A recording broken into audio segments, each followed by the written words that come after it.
What's up, guys? Terrence here. Today we got to show the third gen Camaro some love, guys. The Z28 got to get some love shown today. The radiator in the car has been leaking. I thought the cap was bad, but it's been leaking since I reinstalled the new fans and stuff. So I bought an aluminum radiator, so I'm gonna change it out. It'll also help it cool down some. So we're gonna install that right now. The aluminum radiator I bought came with some fans, so I'll use that whole setup and just have my fans, the other electric fans that I bought, installed to the side. That video is also on the channel. You guys can go back and see how I show the detailed video, how to install electric fans on these third gen Camaros. So, but let's show the Z28 some love, guys. Let's get it up on jack stands and remove this radiator. Okay, guys, I've started in a couple weeks. We're gonna drive it on these stands. So I can remove the alternator, have some room under there to wire the fans up. Also, guys, I'm gonna put add an extra relay for the air conditioning fan, the fan that comes on when the air conditioner, so I can manually turn it on to even help it cool down even more. So I can turn it on by switch, just in case it go to run on the hot side, especially since summertime is coming up. So let's get this thing started. Let's turn it around and get going. I think also, guys, the throttle position sensor is bad on this car. It's been acting kind of weird. It's not idling right as of late. Since I've set it up, I don't know if I got some bad gas, but it's not idling well, guys, on first startup. So let's get it going. Let's see what we got. Let's see, guys. I've been starting in a few weeks.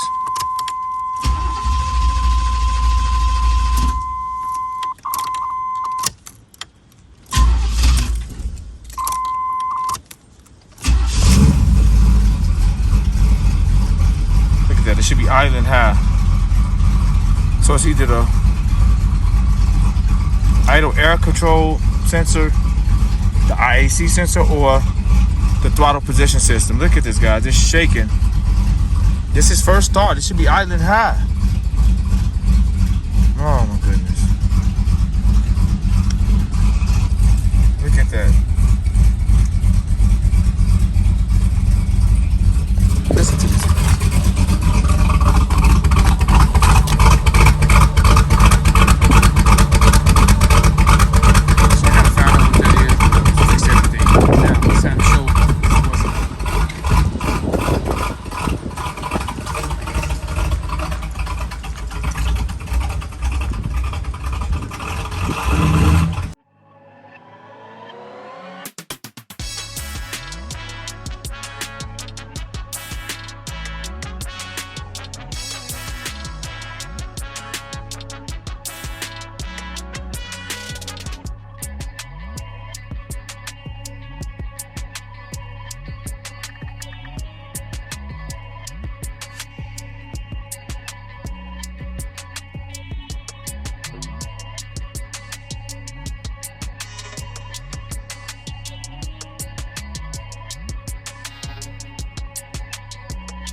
Okay, guys, this thing is running like crap, man. It keeps turning off.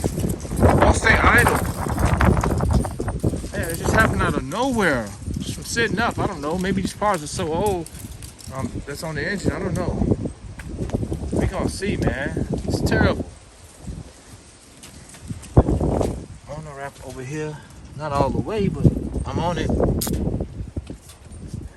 Ain't going nowhere. These are the Rhino Rambo. These things are incredible. We got about 4 sets of brush colors. Here we go. So I'm not gonna do a removal because I got a video on my channel that shows how to remove this thing, how to install electric fans, the ones that's on here. And so I'm not gonna show that part. Just gonna take all this stuff off, guys. And I believe that sensor is bad. IAC sensor.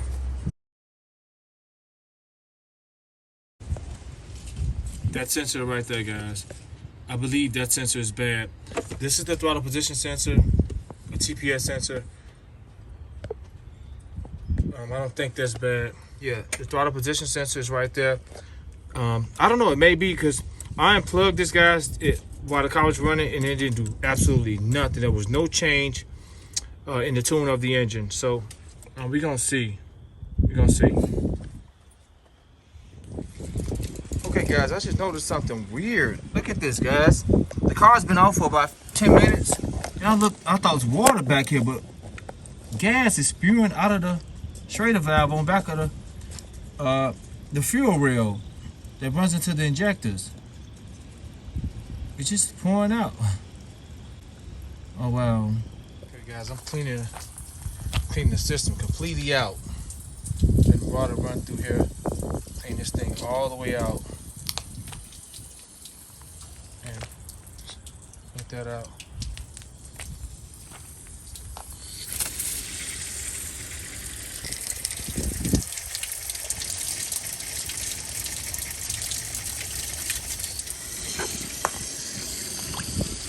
Guys, we cleaned out this entire system and all that gunk somebody put in here before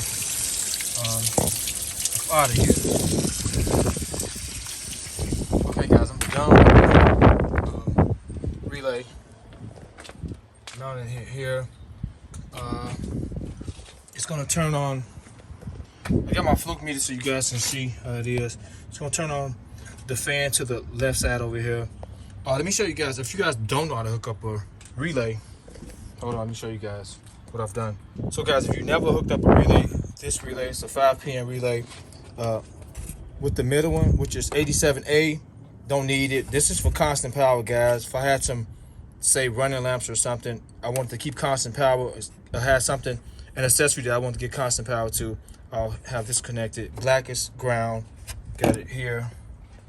The white on this particular relay is for trigger. It's going to trigger the fans off or whatever you have connected to it. It's going to trigger it off. With this one, the red is the 30. This is the 30, guys. It goes to the battery. And this goes to the load or whatever you're trying to power on, which in this case will be the fans. So the red, which is the 30, this is the 87, this is the 30. The 30 goes to the battery. But you need an inline fuse. Make sure you got an inline fuse on that line, guys. So I just got, I don't have it connected yet, but I'll just sit it right here because I want to show you guys. I'll set it on here for right now, how it is. And yeah, so that goes to the battery. Make sure you have to have an inline fuse on this line, guys. In the event there's a surge and you don't want to catch a fire on here. So that fuse is your safety. So let me show you guys. The white goes in the inside. So the switch that I'll be running. So here's the switch, guys. It's a 3-prong switch. I use my test light to find out when the key is turned forward, which one of these light up when which one of these gives power when the key is turned forward, not something that's giving constant power off. So when I turn the key forward, I found out the one I want to use.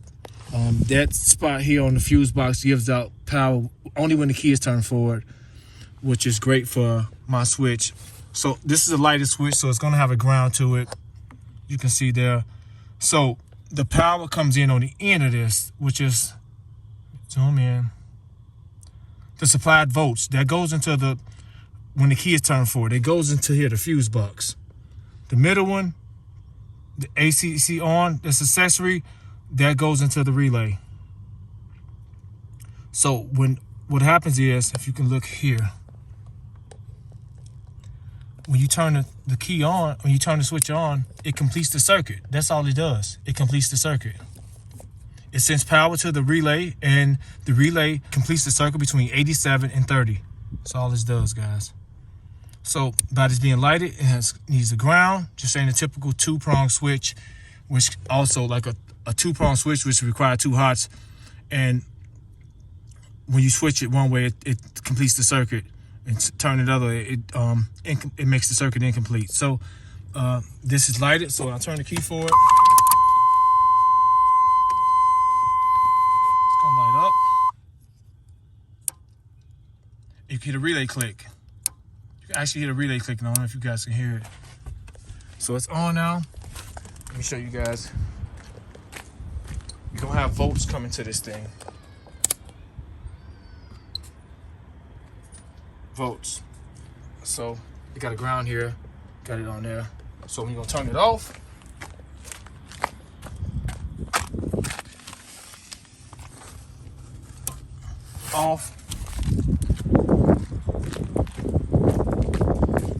nothing. So typical easy, guys, installation of relays. So now let's get the fans and get those installed. All right, guys, here's the radiator and the fans. I'm gonna do some installing. So let me get everything out the box and let's get started. Comes wrapped up pretty good. I'm guessing these are both fans. I think the hardware is in the fans. This is supposed to be direct bolt on.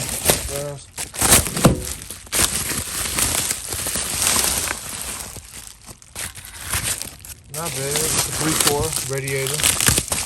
It looks good for the price, guys. Make sure this is tight. It looks really good for the price.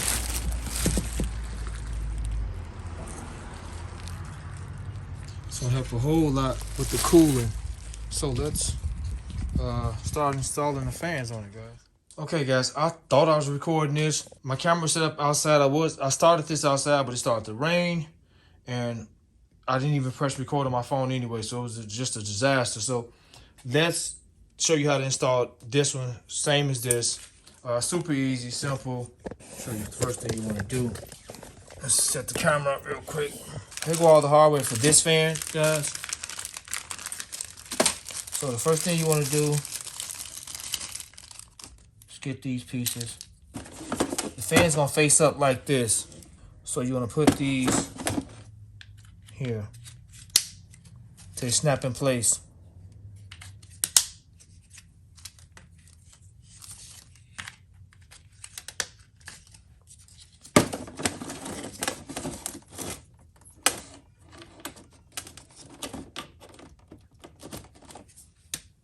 Okay, get these in place like that. They can go here too, but you don't want them to go here. This is if you want to mount them sideways. So now we're gonna set the fan on the radiator.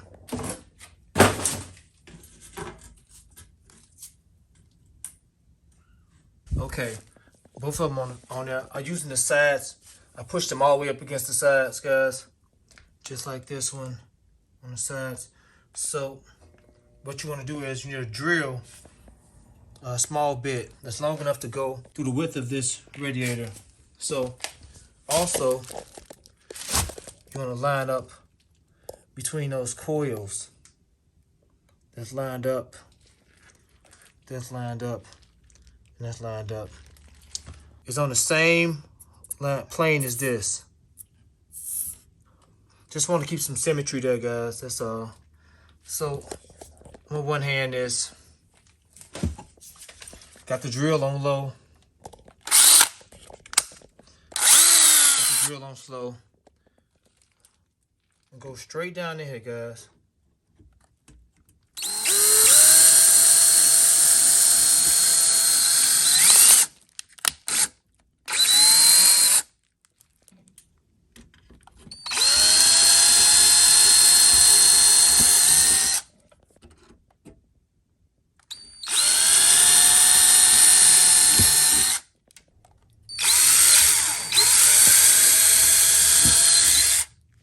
Okay, now that we got our holes made, guys,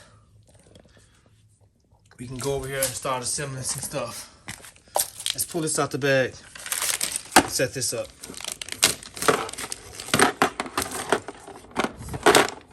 Guys, this is super simple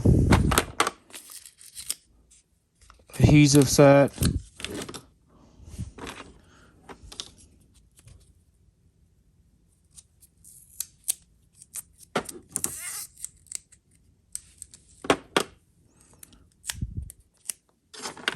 You want the adhesive side facing out.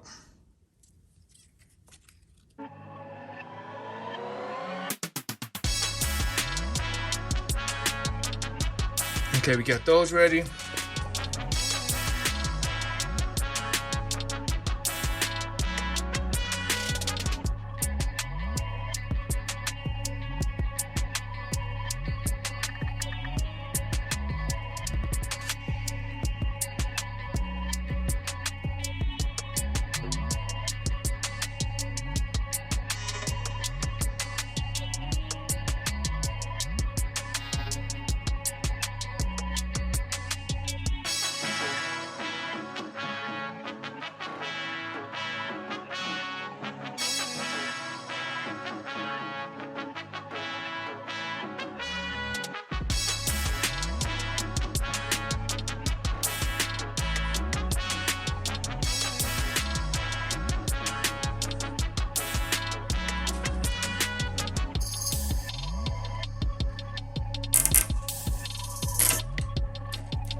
Okay guys, you want to make sure they point it this way. You want to make sure the adhesive on these foam pieces face towards the radiator on both sides. Make sure this is faced this way so it can work. You can't turn it the other way because it won't work. It won't catch this, the ridges in this wire tie. So we're going to trim the access now guys, and we're going to install the fans in the car, and we'll be done. That'll be it.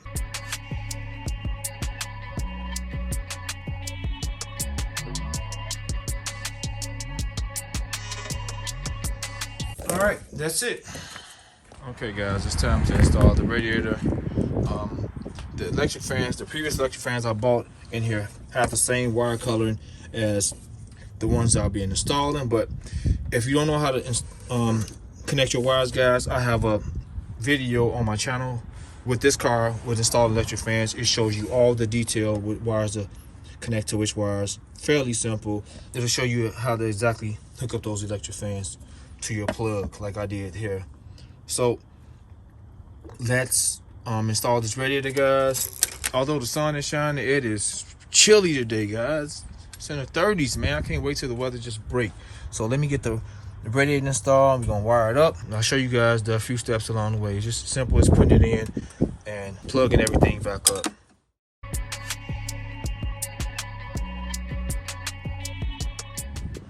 Okay guys, I'm running into a problem already. For the record, you don't have to use this. What's cool with this radiator, it comes with this, you can just keep this plugged up if you don't have this. So I'm gonna remove this and connect this there. That's not a concern or anything, I just wanna show you guys that option. This is the concern. This is a 92 Camaro, this is a 92 Z28 guys. The problem is this flare nut is too big for the hole. I don't want to strip it out, so I got a variety of flare nuts, and this size, which is smaller than this, fits in here perfect.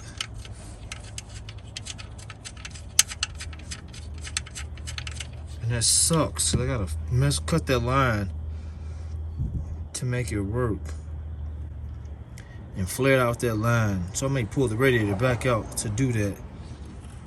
Oh, that sucks. So I'm gonna take the radiator back out, guys, and I gotta cut those lines and put some new flare nuts on them that'll fit. That's the easiest solution for this. So let me take this radiator back out. Oh, this sucks. The 7/16 flare nut you guys see me installing the radiator didn't work neither. It was a little bit too small. I found out that the company that manufactured these aluminum radiators turned them into to metric. So I needed a metric flare nut, a M12 by 1.50, and I'll show you guys in a second. The flare nuts that I did find after going to several different power stores, it didn't fit the 1/4 inch line that I would have to eventually use, so I had to bore it out some, but it didn't mess with the integrity of the flare nut. So I just kind of skimmed the surface of the interior of it so it can fit along that 1/4 inch line easily, and I can turn it easy when I go to install it in the radiator. So I'll show you guys what I have to buy, and you have to do the same thing, you know, if you purchased this aluminum radiator. So I just did a double flare on this.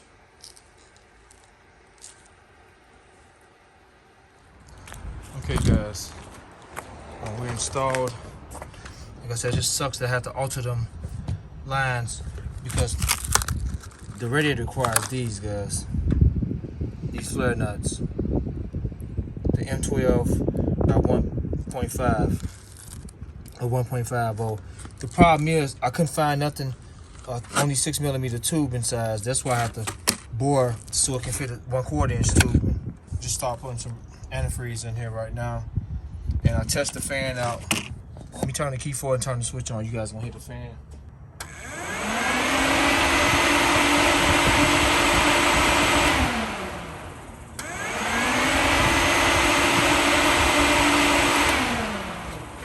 So I'm gonna start up, guys. Let it run. Put some antifreeze in here and see what we got. Okay, guys, I'm done. It's getting dark on me. Wrapping things up. So it's still not running good, guys. I bought an idle air control sensor. I'm gonna be placing that, and a throttle position sensor. I'm changing both of those out. I think my problem is the idle air control sensor, but this video is just strictly for the radiator, and everything looked good. Let me start it up. See what we got.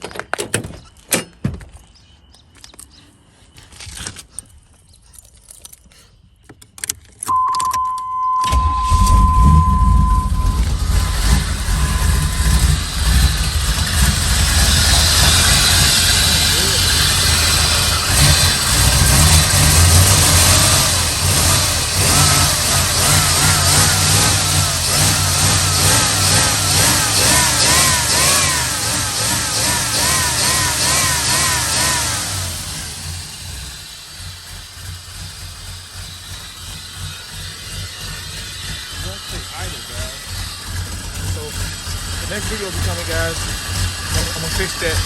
Replace both of those two parts. And we're gonna go from there. You're gonna see how it's running. It's running the best.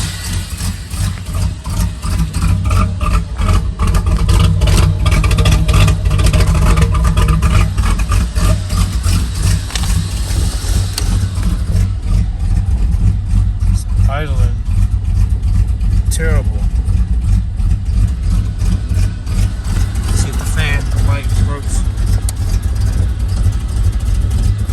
Fan light is on.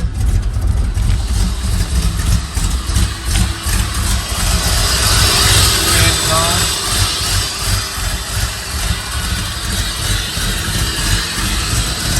Change that bulb out.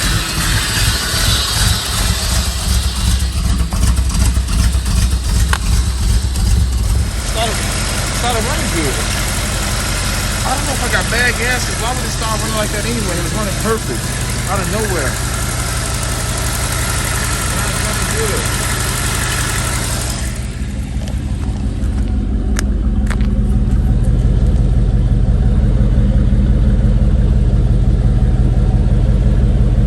It's dark out here on me.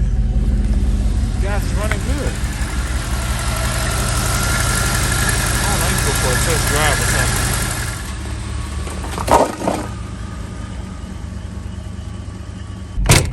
Okay guys, we're gonna do some night driving. Man, look at it, guys. Look at it's idling. Perfect. I'm gonna put some premium gas in here, guys. Maybe that's what it was. And gear.